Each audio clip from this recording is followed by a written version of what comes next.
Medyo lumalaki na yun siya natin kasi 4 months pregnant na si Mommy Jack. May nakahanap ako sa TikTok ng sobrang komportableng cycling short or pwedeng pang bahay short para sa inyong mga mommies. Para kung gusto nyo mag t-shirt lang. So ganito siya.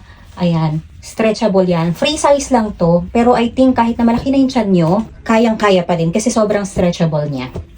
So, ganito yung itsura niya. 3 klase yung binili ko. Army green, tapos syempre black. Yan.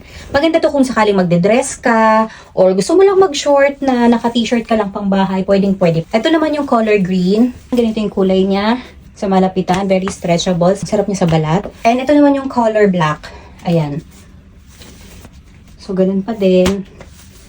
Kung sumisikip na yung mga short nyo, ito na yung dapat nyong bilhin. Para komportable lang kayo, di ba?